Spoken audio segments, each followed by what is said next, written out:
the real reason behind Justice League's Mustache-Gate.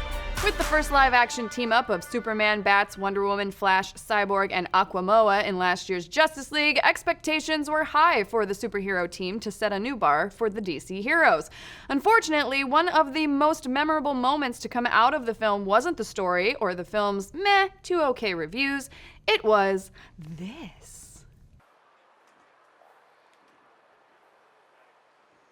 Yeah, so whether you are Kryptonian or human, that's not how a lip is supposed to look. I dig it. Of course, we all know the basics surrounding the story. Back in 2017, DC brought in Joss Whedon to finish Justice League after director Zack Snyder had to leave the film.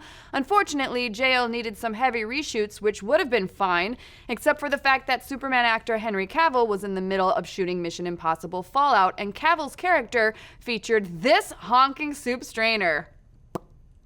And while Paramount, the studio behind Fallout, was fine to let Cavill shoot the extra scenes, his mustache would have to remain and Warner Brothers would just have to CGI the mustache off, which led to some of the best memes of the last year.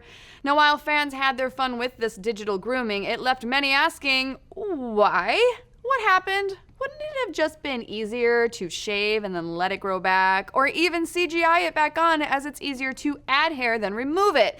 Well, thanks to Mission Impossible Fallout director Christopher McQuarrie, we now have the full details, which he spilled to Empire Magazine's podcast earlier this week. In the interview, McQuarrie said the suggestion was made through channels that we shave the mustache and Henry could begin to grow the mustache back, and that then DC would give us the resources to digitally fill in Henry's mustache, because like it or not, a fake mustache in close-up on a 75mm lens is never going to look like anything but a fake mustache. So then we offered the following compromise. Fallout producer Jake Myers calculated the amount of money that it would take to replace the number of shots, and essentially what Jake was able to project was about a $3 million visual effects budget. But because McQuarrie didn't want his film to feature a digital or fake mustache, he counteroffered that DC just give them the $3 million and that they would let Cavill shave off his face fuzz. Then they would shut down Mission Impossible production until he could grow his crumb catcher back. Seems reasonable, right?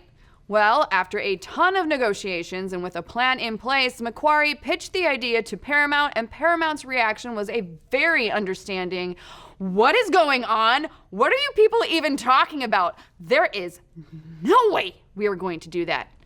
In fact, we've actually got security footage of the Paramount exec's reaction to DC's request right here. What? No.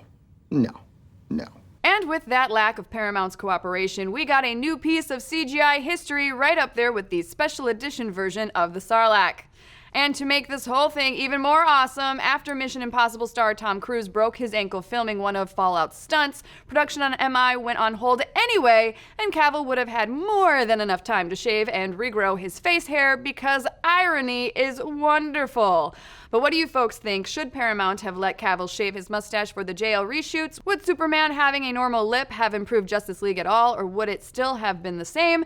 And could we have avoided this whole mess if Henry Cavill had shown us his ability to punch a beard into existence much, much earlier? Let's discuss.